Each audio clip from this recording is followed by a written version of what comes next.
The New Galactic Era, Space Voyages. Science fiction novel by Obydenna. Chapter 11. Attack. The alarm of the long-range space monitoring system hissed sharply, breaking the interstellar ship's concentration. The blue imprint of the alarm signal trembled on the control panel. The pilot fell to the floor and, like a writhing lightning bolt, slid to the operator's console. Small eyes hurriedly ran across the control panel, trying to figure out what was wrong. Maybe another air unit? Strange. Without prior warning. However, space in the observed sector was clear. At the same time, the tracking system recorded unidentified weak activity. The pilot hastily brought all available sensors to full power, trying not to lose the mysterious signal. The pulses came in short bursts and were barely noticeable, which made it impossible to determine their source. The pilot pulled one of the hooks of the control panel, calling the ship's commander. Entering the main cabin, Petersmith saw Marta and Elisa resting from their long shifts. Both women had considerable experience in intergalactic flights and scientific expeditions in the Scorpio galaxy and served as co-pilots. The mention of Martha's name half awakened her from slumber. She shifted her position and made herself more comfortable. More asleep than awake, she pondered the scarcity of sleep aboard this vessel flung through intergalactic space, tight in form, tighter in time. She tried to make out what the pilots in the cockpit were talking about. Martha was half awake at the sound of her name. Even now, she didn't understand what had happened. The spaceship was using a standard hyperspace trajectory, traveling the usual interstellar path. A warning bell rang, informing her that the ship was about to leave hyperspace, a region of space that cancels out distance and makes travel in apparent time no more than a night walk to the nearest cabin. A grinding sound, then a sharp jump, a crash, and silence. In the age of biocrits, there is nothing more trivial than the sudden arrival of aliens. If, before the robot age, someone had told you that they had seen an alien ship, you would have thought that they were crazy or joking. Humanity knew about aliens, but they always seemed like animals in a zoo, safe and gentle. The real invasion of aliens began at the end of the robot age, at the beginning of the age of biocrits. The people of the solar system recognized a danger to human existence on the planet Earth. Before our eyes are technologies underlying alien mechanisms that are far beyond our understanding and ability to reproduce, Petersmith said, worried about the situation. In the cockpit, a message appeared on the control panel, Level 1 Threat. The spaceship had entered the aliens' radiation circle. Petersmith pressed a button on the panel, activating a magnetic protective barrier. It had to protect the ship from new allies. Because the spaceship was very far from the solar system, the crew had to save themselves from destruction. Help was unreachable. The type and basic biological characteristics of these creatures we still do not know, said Petersmith. A few hours before their arrival, there were reports of unusual sources of light and excessive heat moving in space.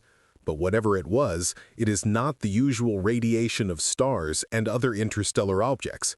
Our systems have detected intelligence and a sequence of actions that indicate they are aliens. The only thing that cannot be ruled out is that the unknown objects are intelligent or purposefully designed. In other words, next to us is something that does not consist of atoms, but something completely different, that still exists and has intelligence. Something from that field of dark matter and dark energy that has not yet been defined by modern physics. I have seen different types of aliens in the Scorpio galaxy. Most aliens are tall and can reach 10 meters, Martha replied. However, the smallest are the size of a domestic dog. A type of alien, the Rakuda, for example, from the Pisces constellation, has hard, wrinkled green skin. Others have shiny scales that are harder than diamonds. Some species have rounded bodies, are covered in metal, and are white and gray. The size varies by species, ranging from 25 to 36 centimeters in length. They may have metal spines. They have excellent eyesight and do not need oxygen or any other compound to breathe. But some species consist exclusively of sulfur, carbon, and uranium. They are difficult to recognize. They resemble rocks that travel in space. These are smart rocks that have intelligence. Martha, have you ever seen methane life? According to a computer model, methane-based life could exist in cold areas as well as in regions where there is no oxygen, life based on a combination of carbon and hydrogen. No, Martha replied. From laboratory experiments, I know that a cell wall can be constructed that will exist in liquid methane. Given that cell membranes can be composed of nitrogen, carbon, and hydrogen molecules that exist in the oceans of exoplanets. This feature suggests the simplest organisms could survive in the cold depths of methane oceans. There is no information about aliens whose biological species are based on methane. The methane life model is difficult to detect. I wouldn't be surprised if something along those lines understood alien intelligence. There could be something out there in space near us, but unless it's made of atoms, it's hard to detect. For example, a thermal signature might show up on sensitive military sensors, which have been reported time and time again. Without additional technology, it could just be some poorly understood natural event like lightning ball, Tet explained. Petersmith looked at the monitors and saw a violet beam from an unknown source in outer space being directed at their spaceship. Nice to meet you, Petersmith thought. It became scary, creepy. The ship began to shake. Click, click, click. This went on for quite a while. However, what he observed was completely different. Petersmith saw something that was not normal, abnormal. Having started monitoring interstellar space, the starship commander identified a planet nearby for landing. Petersmith was one of the few space pilots born on a spaceship. Having lived his entire life aboard a starship, he missed out on many things children take for granted, such as having a dog and winter sports. His parents were scientists and interstellar explorers, famous for their work on creating a protective barrier for spaceships from alien attacks to save humans from constant assaults and the influence of extraterrestrial intelligence. Since childhood, Petersmith had known that the best way to escape an alien spacecraft was to drive quickly through space, enter an interstellar tunnel or hyperspace, or land on the nearest planet. In open space, Earthling ships were very vulnerable. Assessing the situation, Petersmith realized that the spacecraft would not have time to gain speed and enter hyperspace, and the best thing to do was to escape. Turning on the engines to full power, Petersmith turned on automatic control and approached the unknown planet. "We will soon enter the atmosphere of a planet near the star Antares, in the Scorpio constellation," Elisa said. Petersmith pointed out the globe ahead. The sphere was enormous, filling the sky in front of the spacecraft. The hazy atmosphere blurred the outlines a little, but Martha could clearly see the eastern halves of the continents. The western parts were in darkness. "Do you see anything wrong, Martha?" Petersmith asked quietly. Martha looked more attentively, sensing a possible trap in his question, her lack of knowledge. "I'm not an expert in interstellar geography," she said, "but apparently the maps I've seen haven't been accurate enough to reflect the true proportions of this area in the universe. This map shows, for example, a much longer peninsula than it actually is. Lots of things like that. I don't see anything wrong with that, but of course, it's not my expertise." "My first impression of the planet was mixed," Elisa said. "The view of the sky above me and the surface below was impressive, but it was not as I had expected. I had always imagined a world like the pictures I had seen, but this one was different. The atmosphere is breathable, a mixture of nitrogen and oxygen, but no life forms have developed on its surface. The soil contains microorganisms that could support plant life. The place looks bare. There are many such universes, and many of them are empty." "We'll be entering the atmosphere in a few hours," Petersmith said, "and we don't know what we'll find." "Well, it's not that bad," Elisa replied. "We're landing on the planet. Continents, lakes, rivers, the topography was truly unusual for this constellation. The Great Lakes were one vast inland Red Sea. The Pink Mountains were unusually shaped, with a mountain peak resembling a giant eye." The spaceship was now driving quite low. It had changed its flight path and was now flying horizontally instead of vertically. The crew was looking for a place to land. They searched for an area higher than the delta so they could change their landing site if the aliens attacked again. The aliens were hunting them. The crew was seeing the unusual light and heat energy chasing their ship. They wanted a higher place with a stream of water flowing over a waterfall, a level area for the spaceship to stay. Since they were here and might have to wait out and fight off the aliens for a while, they might as well make the most of it. Petersmith found a landing place, just west of the Red Lakes. He landed the ship at the edge where a stream of sparkling, translucent red water cascaded from a rocky outcrop. The commander slowly descended gently onto a mountain of shining diamonds that shimmered in the starlight. Without saying a word, Petersmith stood up. He pressed a large metal lever. With a burst of steam, the doors of the spaceship opened. Slowly, a hinged metal staircase appeared. Petersmith stepped back from the exit of the ship and allowed Elisa to go down the stairs and step on the planet first. The crew members followed her. They stood on the ground of an unknown planet, looking at each other with fear, uncertain of their surroundings. In everyone's head, there was the idea that some kind of remarks should be made, but no one spoke. Whether the aliens had retreated or were near the ship on the planet was not known for certain. The surface of the planet was violet blue, then turned green lower down the mountain slopes. "If there is no trace of alien intelligence in this primeval forest," Elisa said, "then no creatures have evolved on this planet." An axiom or not, there was not enough evidence to disprove it, and none of the team members wanted to argue. "I was hoping we could get home," Marta said.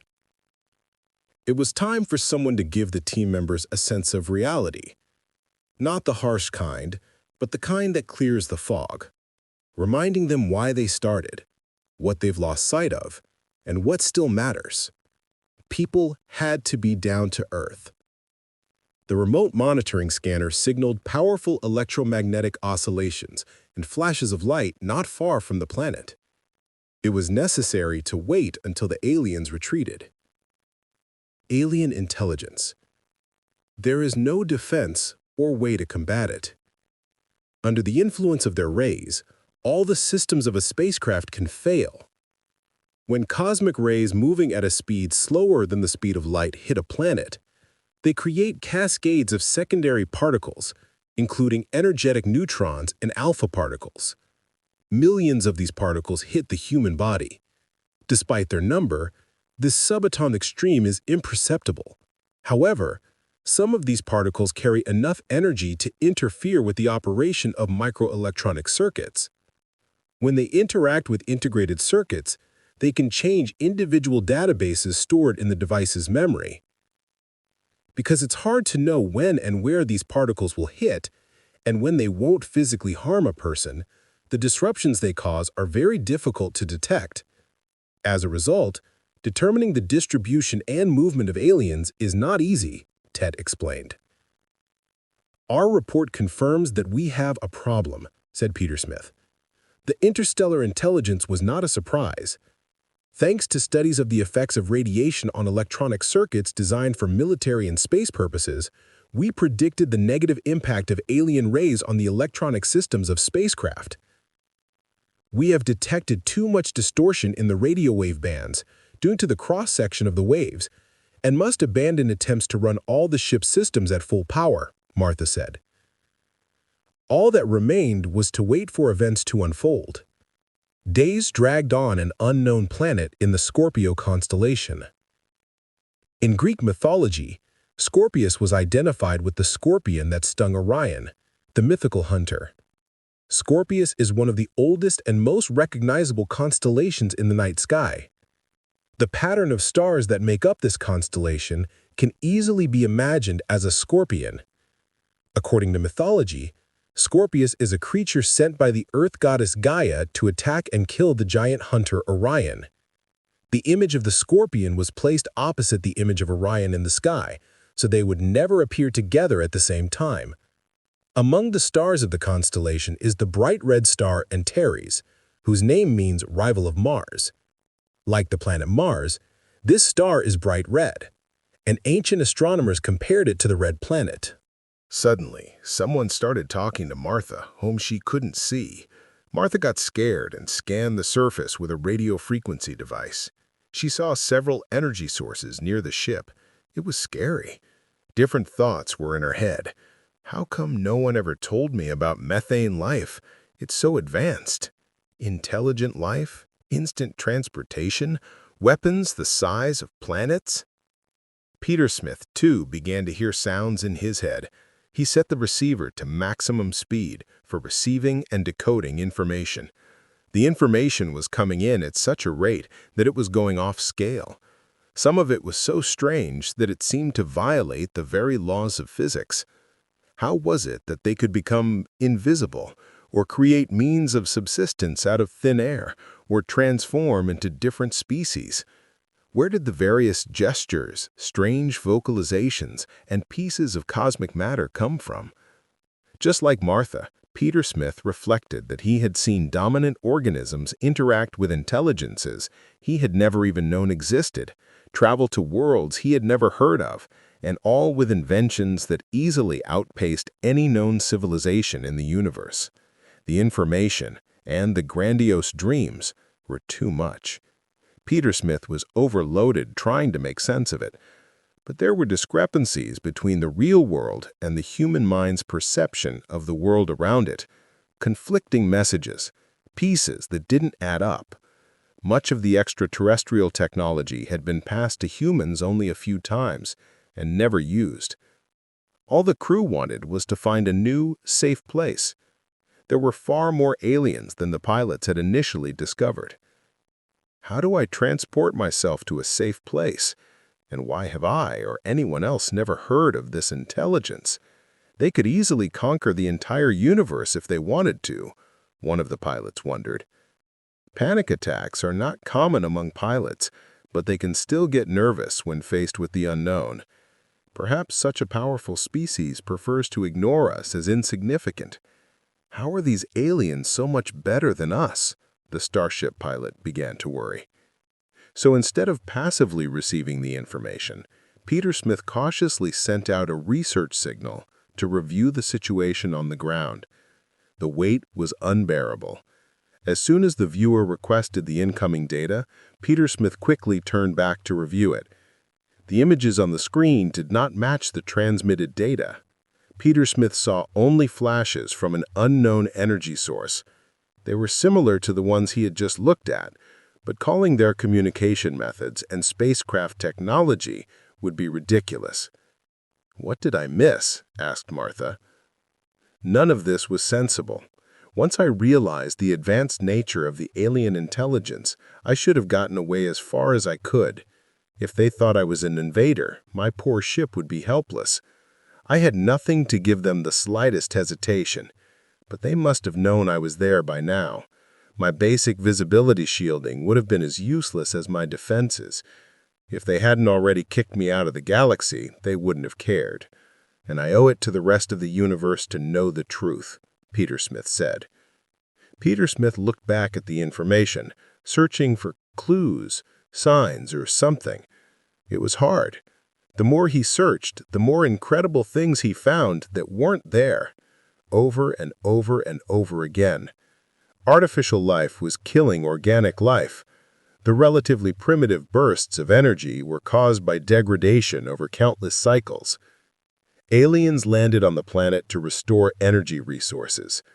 Long days of waiting dragged on. The crew did not come into contact with the hostile extraterrestrial creatures and waited for forthcoming events. Despite the difficult situation, Petersmith and Martha continued their work, exploring the extraterrestrial environment and new biological species. A planet in the star zone receives about the same amount of visible radiation as Earth. Such a planet could easily support oxygenic photosynthesis as on Earth. For aliens, red stars are of particular interest because they're the most common type in the universe. They emit much less visible radiation than the Sun, but their output peaks in the near-infrared range. Petersmith and Martha found that aliens are capable of learning. Learning is the ability of a system to record information about its external environment and internal state, process it, and take actions that increase its probability of survival. Life supports all processes through networks of sensors, receptors, and effectors. Elisa will analyze the situation on the ground, try to locate this source of energy. The eruption is coming from below the surface, the scientist replied instantly. It's worse than we thought, commented an excited Petersmith. That can't be, Lou said. The rocks are moving. An earthquake has started, Petersmith added. Radiation is increasing. A second wave of vibrations has occurred. The energy source is deep beneath the surface. Immediately after the aliens landed, the planet began to vibrate. Don't you think the earthquake is related to extraterrestrial intelligence? Lou asked Marta. Attention, everyone. The stones can't move on their own. This is a strong release of energy, and we need to find an explanation for it. Everyone to work, Petersmith commanded. The alien radiation is so strong that an earthquake has started on the planet. We are in danger. The energy is cyclical, which is what causes the surface to vibrate, Martha reported. Remote monitoring systems have detected a large amount of dangerous energy and increased radiation. Petersmith, we must leave this planet as soon as possible, Elisa explained. Find the nearest hyperspace tunnel. All we have to do is get to maximum speed and instantly jump into the interstellar tunnel. I hope the aliens don't see us and catch up, said Petersmith. Okay, I approve your rescue plan, Lou confirmed. Petersmith turned on all engines at full power. The spaceship surged upward, its thrusters roaring as it pierced the atmosphere. Within seconds, it breached the relativistic threshold, accelerating beyond orbital velocity, then into the shimmering corridor of light-speed transit. Approaching the intergalactic tunnel, its hull was cracking from excessive speed. Transition. It became dark all around. Space disappeared. The transition was successful.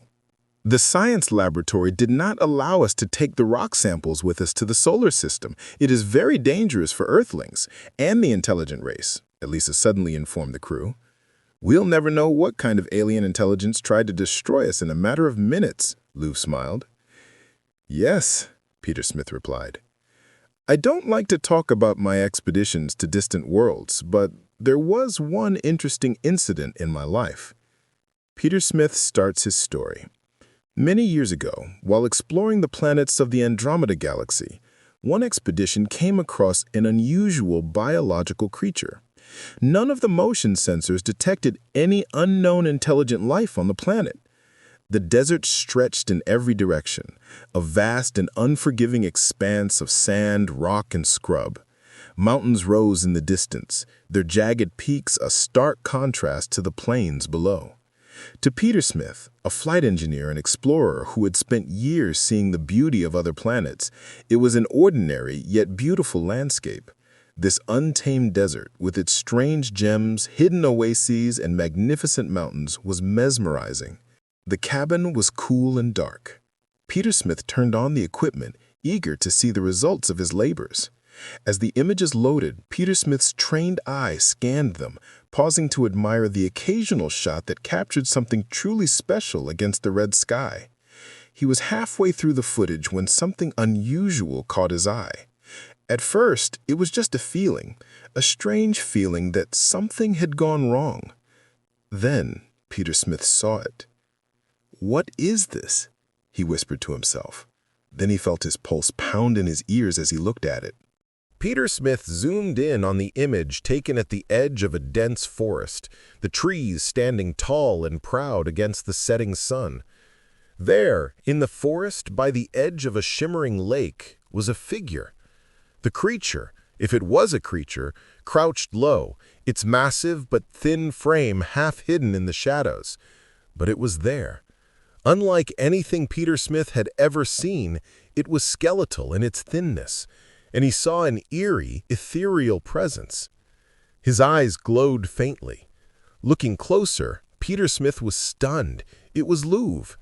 What was Louvre doing on the surface of the planet? All he had to do was drop a team of scientists to the surface and return to orbit. His thoughts swirled. Was this some trick of the light, a figment of his imagination? Petersmith rubbed his eyes, trying to make sense of it. But the image was clear. The creature was there, and it was Louvre. Doubts gnawed at him. What if he had stumbled upon something not meant to be understood?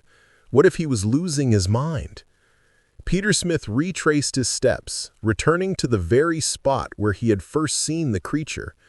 The forest was quiet and undisturbed, and the lake still shimmered against a black sun. But with his brain, Petersmith understood that there was a creature of unknown origin on the planet. He watched the creature for some time, amazed. The unknown creature, with an incredible ability, could imitate any form of life on the planet, including humans and vegetation. He immediately notified all expedition members that they had come into contact with biological life. Its behavior was a strange phenomenon that aroused admiration and delight. Its unusual ability to accurately copy the appearance and behavior of various organisms has raised many questions and mysteries that remain unsolved. This mysterious creature, which could not be identified, possessed the unsurpassed art of mimicry. It could change its appearance, adapting to any environment it found itself in. On the monitors, the crew saw that regardless of whether it was a forest landscape, an underwater world, or even a person, this creature could transform into any other biological form, be it an animal or a person. Its ability to imitate was so perfect that even the most experienced observers were deceived by its presence. It skillfully copied not only the appearance, but also the movements, sounds, and even the behavior of its samples. This made it invisible among other living organisms, which ensured its survival and protection from potential threats. Its ability to mimic might result from an evolutionary process that enabled it to survive in various harsh environments on a distant, unknown planet. And yet, methane life exists, thought Louvre. The way aliens harvest the light and energy of stars is a marvel, and a technology still incomprehensible to Earthlings. They feed on the energy of red stars. They work in a network, like an array of antennas, each tuned to extract chemical elements at specific wavelengths. Most alien species absorb red and blue light and have a body color ranging from red bright to yellow with a blue tint. The result is a clear stratification of life forms according to their energy mix. Extraterrestrial intelligence is adapted to low-light conditions. As a rule, new aliens grow more slowly because they have to work harder to collect the available energy to them. On the planet where there is plenty of light, it would be disadvantageous for aliens to produce additional energy reserves, so they selectively use planets for food. The same evolutionary principles operate on other worlds. Ultimately, the creature remains a mystery, but Petersmith believes that a part of it became a part of him that fateful day, a silent companion on his journey to the Andromeda Galaxy. The mention of the unknown creature has always been more than a reference to the journey.